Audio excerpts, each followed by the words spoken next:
અમરેલીનો શાંત ગણાતો લાઠી road bypass પાસે આવેલું એક સ્પા સેન્ટર એક અચાનક વિવાદોના વંટોળામાં આવ્યું. આક્ષેપ છે કે સ્પાની આડમાં બિનકાયદેસર પ્રવૃત્તિ ચલાવવામાં આવી રહી હતી. સ્થાનિક લોકોનો પિત્તો ગયો હતો અને આખરે જાતે જ જનતા રેડ પાડી દીધી.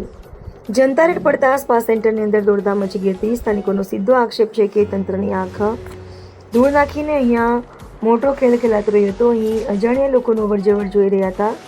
ભાડા કરાર બીજો હતો અને કામ બીજા થઈ રહ્યા હતા માટે થયો હતો. અને અહીં સ્પા ચલાવે છે, લાયસન્સ કેરિયા રોડનું છે અને ધંધો બાયપાસ પર થઈ રહ્યો છે. કોઈ રજિસ્ટ્રેશન નથી અને આવું સ્ટેશનની મહિલાઓને બોલાવીને મોટો કારોબાર ચાલી રહ્યો છે. નાગરિકોએ જણાવ્યું કે આજે જ જનતા રેડ પાડીને પોલીસને જાણ કરી છે. સ્થાનિકોનો આક્ષેપ છે કે માત્ર લાયસન્સ પૂરતું સીમિત નથી. કોઈ બેંક એકાઉન્ટ કે હિસાબી રજિસ્ટ્રેશન વગર રોકડમાં જ તમામ વ્યવહાર થતો હતો. બહારના રાજ્યોમાંથી આવેલી મહિલાઓ અંગે પોલીસ કે તંત્રને કોઈ પણ જાણ જ કરવામાં આવી ન હતી. નગરપાલિકા કે અન્ય વિભાગથી કોઈ પણ મંજૂરી ન હતી. બીજી તરફ જ્યારે કેમેરા સામે સ્પા સંચાલકને પૂછપરછ કરવામાં આવી ત્યારે તેમના જવાબો ગોળ અને પોતાના બસામત જેવા જોવા મળી રહ્યા હતા.